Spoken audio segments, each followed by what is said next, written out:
ಒಟ್ಟಾರೆ ಮಂಡ್ಯದ ವಾತಾವರಣ ನೋಡೋದಾದ್ರೆ ಈ ಸಲ ಒಂದು ವೇಳೆ ಸುಮಲತಾ ಅವರೇ ಸ್ಪರ್ಧೆ ಮಾಡಿದ್ರೆ ಗೆಲ್ಲುವಂತಹ ಸಾಧ್ಯತೆ ಎಷ್ಟಿದೆ? 1000 ಟೈಮ್. ಯಾಕೆಂದರೆ ಈಗ ತಾವು ನೋಡಿದಿರಿ ಮೋದಿ ಅವ್ರ ಹೆಸರು, ನಮ್ಮ ಭಾರತದ ಹೆಸರು, BJP ಹೆಸರು ಯಾವ ಮಟ್ಟಕ್ಕೆ ಹೋಗಿದೆ ಅಂತೇಳಿ.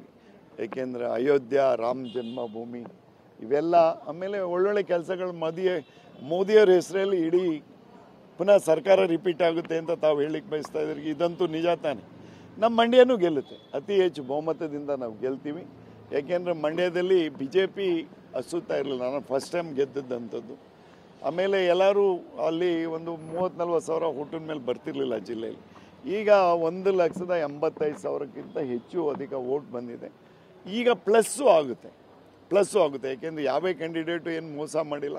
ಶಿವರಾಮೇಗೌಡರು ಸುಪುತ್ರರು, ಶಿವರಾಮೇಗೌಡರು 2 ಸಾರಿ ಇಂಡಿಪೆಂಡೆಂಟಲ್ಲಿ ಗೆದ್ದಂಥದ್ದು. ಮತ್ತು ನಮ್ಮ ಅಶೋಕ್ ಜಯರಾಮ್ ಅವ್ರಿಗೆ ಗೊತ್ತು, ಅವರು ಜಯರಾಮಣ್ಣವರು ಇಡೀ ಮಂಡ್ಯನೇ ಒಂದು ಶಕ್ತಿಯಾಗಿ ಕಟ್ಟಿ ಬೆಳೆಸಿದಂಥವ್ರು. ಒಳ್ಳೊಳ್ಳೆ ಸಚಿಗೂ ನೋಡಿದರೆ ಅತಿ ಹೆಚ್ಚಿನ ಮತಗಳು ಸಿಕ್ಕಿದೆ.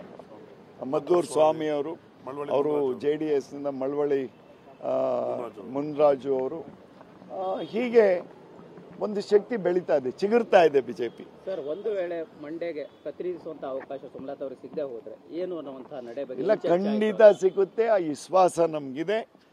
ಯಾಕೆಂದ್ರೆ ದೇವೇಗೌಡಜಿ ಅವ್ರಿಗೂ ನಾವು ಮನವಿಯನ್ನು ಮಾಡ್ಲಿಕ್ಕೆ ಬಯಸ್ತಾ ಇದ್ದೀವಿ, ಕುಮಾರಣ್ಣವ್ರಿಗೂ ಹೇಳಿಕ್ಕೆ ಬಯಸ್ತಾ ಇದ್ದೀವಿ. ಮಂಡ್ಯ ಜಿಲ್ಲೆ ನಮಗೆ ಬಿಟ್ಕೊಡಿ. ಯಾಕೆಂತ ಹೇಳಿದ್ರೆ ನೀವು BJPಗೆ ಅಲೈನ್ಸ್ ಆಗ್ತಾ ಇದ್ದೀರಿ, ನಿಮ್ಮ ಭವಿಷ್ಯಗಳು ಒಳ್ಳೆಯದಾಗಿ ಬೆಳಿಬೇಕು ಅಂತ ಹೇಳಿದ್ರೆ ಮಂಡ್ಯಕ್ಕೆ, ಯಾಕೆಂದರೆ ನಮ್ಮ BJP ಬೆಳೆದ್ರೆ ತಾನೇ ಅವ್ರಿಗೂ ಭವಿಷ್ಯ ಬರುವಂಥದ್ದು. ಅದಕ್ಕೆ ನಾವೆಲ್ಲ ಮನವಿಯನ್ನು ಮಾಡಿದ್ದೀವಿ. ಅಕ್ಕವರು ಪ್ರಿಪೇರ್ ಆಗಿದ್ದಾರೆ, ನಾನು ಅಲ್ಲೇ ಕಂಟೆಸ್ಟ್ ಮಾಡ್ತೀನಿ ಅಂತ ಹೇಳ್ತಾ ಇದ್ದಾರೆ. ಅದಕ್ಕೆ ನಾವು ಅವ್ರಿಗೆ ಅಭಿನಂದನೆಯನ್ನು ಹೇಳಲಿಕ್ಕೆ ಬಯಸ್ತಾ ಇದ್ದೀವಿ. ಸರ್, ಒಂದು ಮಾತು ಹೇಳಿದ್ರೆ ಈಗ ಹೈಕಮಾಂಡ್ ಏನು ಇನ್ನ ಅದ್ರ ಬಗ್ಗೆ ಯಾವುದೇ ನಿರ್ಧಾರ ಮಾಡಿಲ್ಲ ಅಂತ, ಆದರೂ ಕೂಡ ಸಭೆಗಳಾಗ್ತಿದೆ, ದೇವೇಗೌಡರಿಗೆ ನಾವು ಕೇಳ್ಕೊಳ್ತೀವಿ ಅಂತೀರಾ ಏನು ಸರ್? ನಿಮ್ಮ ಮಾತಿನ ಒಂದೇ ಒಂದು ಕೌಂಟರ್ ಕೊಡ್ಲಿಕ್ಕೆ ಬಯಸ್ತಾ ಇದ್ದೀನಿ.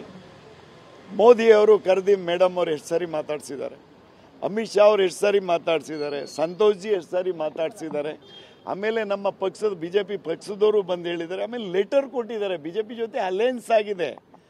ಈಗ ಮೇಲೂ ಏನು ಮಾತಾಡಿದ್ದಾರೆ ಅಂದ್ರೂ ಅದೇ ನನ್ನ ಪ್ರಚಾರ ಆಗಿಲ್ಲ, ಡಿಕ್ಲೇರ್ ಆಗಿಲ್ಲ. ಆಮೇಲೆ ಸಿಟ್ಟಿಂಗ್ ಎಂ ಪಿಗೆ ಯಾಕೆ ಟಿಕೆಟ್ ಕೊಡಲ್ಲ? ತಾವು ಇದನ್ನು ಯೋಚನೆ ಮಾಡಿ ಸರ್. ಸಿಟ್ಟಿಂಗ್ MP ಕೊಡಲೇಬೇಕಲ್ಲ, ಅವ್ರು BJPಯಿಂದ ಅಲೈನ್ಸ್ ಆಗಿರೋದು. ಮೊದಲು ಅವರು ಅಲೈನ್ಸ್ ಆಗದೇನೆ ಇದ್ದಾಗ ಮೋದಿಯವರು ಬಂದು ಅವ್ರಿಗೆ ಆಶೀರ್ವಾದ ಮಾಡೋದನ್ನು ತಾವು ಕೇಳಿಸ್ಕೊಂಡಿದ್ದೀರಾ? ಹೇಳಿಲ್ವಾ ಸರ್? ದಯವಿಟ್ಟು ಮಂಡ್ಯದಲ್ಲಿ ಸುಮಲತಾ ಅಂಬರೀಶ್ ಅವ್ರನ್ನ ಗೆಲ್ಲಿಸಬೇಕು ಅಂತೇಳಿ ಹಿಂದಿಲಿ ಹೇಳಿದ್ದಾರೆ. ಮೈತ್ರಿ ಆಗಿರಲಿಲ್ಲ, ಈಗ ಮೈತ್ರಿ ಆಗಿದ್ದೀವಿ ನಾವು. ಅಲ್ಲಲ್ಲ, ಅಲೈನ್ಸ್ ಆಗಿದೆ ನೋಡಿ. ಆ JDS ಅವ್ರು ಹೋಗಿ ಮಾತಾಡ್ಬೋದು. ದೇವೇಗೌಡರ ಬಗ್ಗೆ ಗೌರವ ಇದೆ ಮೋದಿ ಅವ್ರಿಗೆ, ಅವ್ರು ಮಾಜಿ ಪ್ರಧಾನ ಮಂತ್ರಿಗಳು, ಅವ್ರು ಏನು ಮಾತಾಡಿದಾರೆ ನಮಗೆ ನಾವು ಮೆಸೇಜ್ ಇಲ್ಲ. ನಾವೇನು ಅಂತ ಹೇಳಿದ್ರೆ ಡೌಟ್ನಿಂದ ಮೇಡಮ್ ಏನಾದ್ರೂ ಕೈ ಬಿಡ್ತಾ ಇದ್ದಾರಾ, ಅವ್ರಿಗೇನು ಇಂಟ್ರೆಸ್ಟ್ ಇಲ್ವಾ ಅನ್ನೋದನ್ನು ನಾವು ಚೆಕ್ ಮಾಡೋಕ್ಕೆ ಬಂದಿದ್ದಂಥದ್ದು. ಅವರು ಖಂಡಿತ ನಮಗೆಲ್ಲ ಹೇಳಿದ್ರು, ನಾನು ಖಂಡಿತ ಕಂಟೆಸ್ಟ್ ಮಾಡ್ತೀನಿ.